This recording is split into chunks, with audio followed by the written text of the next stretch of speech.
The overwhelming majority of Iraqis on all sides of all the new divides that have been created in their country want them out. Nothing can happen in Iraq until they're out. Getting them out, though, is going to take the efforts of us in Western countries. Clearly in solidarity with the Iraqis, but it can't be something that can be can happen themselves. My own feeling is that the full fury of the Iraqi resistance is about to come back. In fact, I think it has happened. It's happening already, which may be a turning point. I don't know. So, in the United States, I think the influence of the military families against the war is very important, but it's nothing can move forward until the Americans go. Thank you.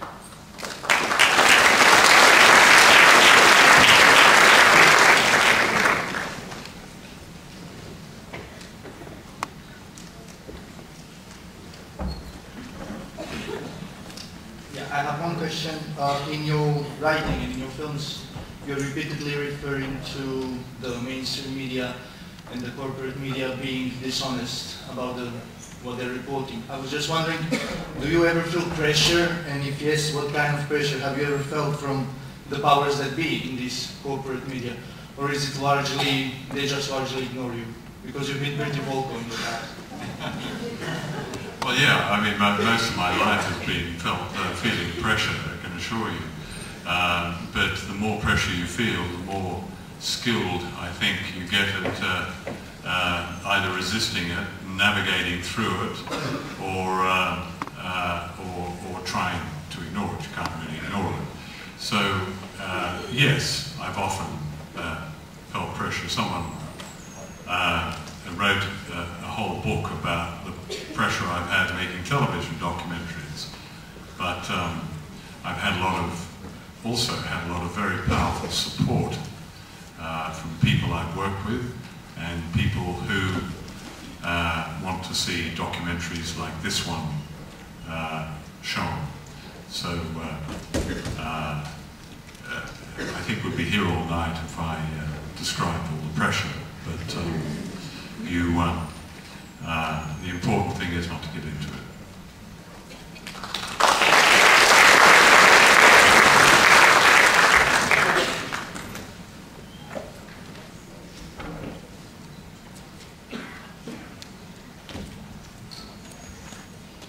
Thanks. Two questions, if I may. First of all, as you mentioned, thankfully there's been no attack on Iran yet. In terms of an overt military attack.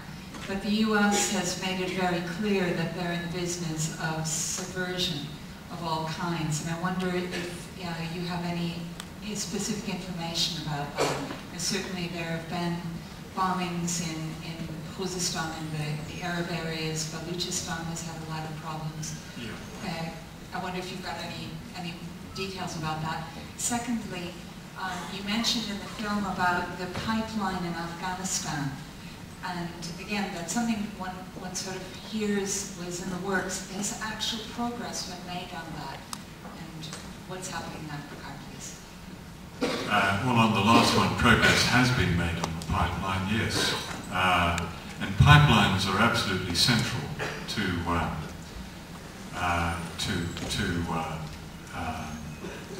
U.S. actions, Western actions generally in the Caucasus. It's central to the whole issue of Georgia and Russia. The building of that pipeline, in which BP has 30%, and BP was also is involved in the pipeline through Afghanistan, is extremely important because the Caspian oil reserves are considered absolutely critical. One only has to look at Hitler's invasion of the Soviet Union, when he veered across to near the Caspian to take the oil reserves and oil resources in that part of the Soviet Union. That has been a long time aim of Anglo-American power since its own invasion of the Soviet Union in 1970-1980. To secure the what has always been regarded as untapped riches in that part of the world. And that securing the former rim and hinterland, I suppose, of the former of the Soviet Union has been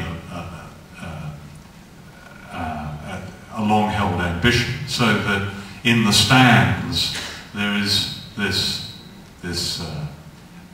there has been this campaign of, as you point out, of subversion. The colour revolutions are really all about that. The use of organisations such as the National Endowment for Democracy, the NED, which is basically a kind of CIA in all but name, to carry out this subversion, to back and bankroll and train opposition forces of whatever stripe to regimes that are considered unsatisfactory to the United States. And that has happened right throughout the stands. It's not only happened there, it's happened in Latin America. It is happening now in Latin America, where there is what is described as a rolling coup underway in Bolivia, and the constant threat of one in Venezuela and possibly in Ecuador and in Paraguay. At work in all these places are various agencies of subversion. I've mentioned one, the NED, there's also USAID and various other acronyms that appear that are attached to the various US embassies there. This is called the, again with this sort of Orwellian moniker, the pro-democracy movement, which was initiated by President Reagan when it was clear that the out-and-out tyrants like Pinochet and Galtieri's gang were rather embarrassing and unpopular. So it had to be rather more subtle. And Russia itself, or the Soviet Union it really began with, has been a target for these.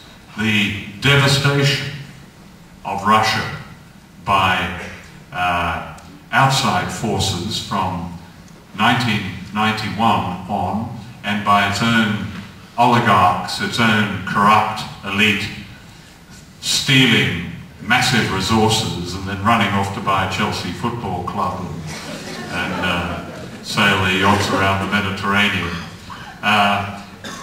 This has been promoted by these subversive organisations, bringing in huge amounts of money, often cash, just as they paid off the warlords in Afghanistan with literally truckloads of money. So opposition forces, so-called opposition forces, for instance, around Boris Yeltsin in Russia, were handsomely rewarded for doing the bidding of outside forces. It's something that we need to know a great deal more about, because it simply isn't the CIA doing the usual job that it's become a kind of caricature for. It's something rather more sinister and subtle.